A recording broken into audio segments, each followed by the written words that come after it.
တင်းရဲ့အချိန်နေတင်းရဲ့အင်အားတွေကအလုံးမှကြီးပဲ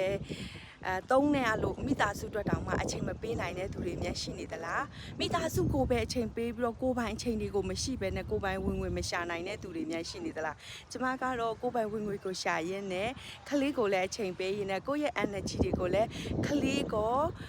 time freedom ရစေမဲ့ financial freedom ရစေမဲ့စီးပွားရေးမျိုးကိုလောက်ကင်နေတဲ့မိခင်တူဖြစ်တယ်ကျမကတော့မင်းမမောင်လို့ခေါ်တယ် USC ကိုဒီစီးပွားရေးကိုလည်းကျမလောက်ကင်လာတာက3နှစ်ရှိပြီ3နှစ်ဆိုတဲ့သက်တမ်းမှာကျေးဇူးတော်ကြောင့်မလို့ကျမရဲ့သမီးလေးကိုမမွေးခင်မှာဒီစီးပွားရေးကိုတွေ့ခဲ့တာဖြစ်ပြီးတော့ဒီစီးပွားရေးကတစင်ကျမ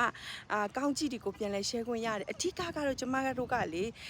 ကိုယ့်ရဲ့သားသမီးတွေနဲ့အတူတူနေခြင်းနဲ့ပြီးရင်ကျမရဲ့အဓိကကတော့ကိုယ့်ရဲ့မိဘကိုပြန်ထောက်ပံ့ပေးခြင်းတာဖြစ်တယ်ကျမအတွက်ကတော့ကျမဒီမှာနိုင်ငံမှာနေတဲ့အတွက်ပူစရာမရှိဘူးအမျိုးသားကလူလေးသေးမရှိအောင်ထောက်ပံ့ပေးနိုင်တယ်ဒါပေမဲ့ကိုယ့်ရဲ့မိဘကိုထောက်ပံ့ပေးဖို့ကြတော့အမျိုးသားရဲ့ဝင်ငွေကတဆင့်သွားဖို့ဆိုတာထက်ကိုယ်တိုင်ကရှာဖွေဖို့အတွက်လိုအပ်တာဖြစ်တယ်အဲ့အတွက်ကြောင့်မလို့အမျိုးသမီးတွေကိုမိသားစုအတွက်အချိန်တွေပေးနေရတယ်တစ်ဖက်မှာလည်းပဲကိုပိုင်ဝင်ငွေကိုရှာခြင်းနဲ့ကိုယ့်ရဲ့မိဘကိုထောက်ပံ့ပေးခြင်းနဲ့ဆိုရင်တော့တပြိုင်နက်တည်းနှစ်ခုလုံးလုပ်လို့ရတဲ့ digital online business ကမိတ်ဆွေအတက်ဖြစ်တယ်ကျွန်မဆိုအခုချိန်မှာ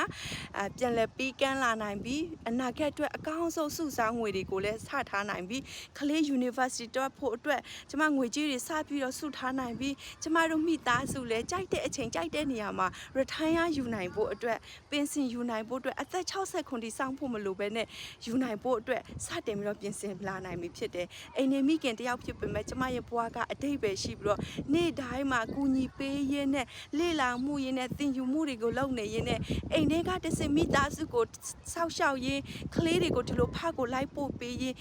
နဲ့ကျွန်မရဲ့ဝင်ငွေတွေကကျွန်မရဲ့မေးပေါက်ကနေပြီးတော့ရောက်နေတာဖြစ်တယ်အဲ့တော့မိတ်ဆွေကျွန်မတို့မိခင်ဖြစ်တယ်ဆိုတာကဒီတိုင်းအချိန်တွေကိုကုန်ဖို့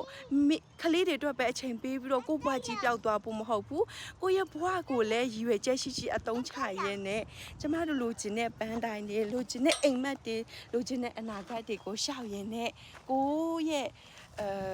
ဖြစ်ချင်တဲ့ဘဝပန်းတိုင်ကိုသွားလို့ရတယ်ကျမတို့အိမ်နေမိခင်နဲ့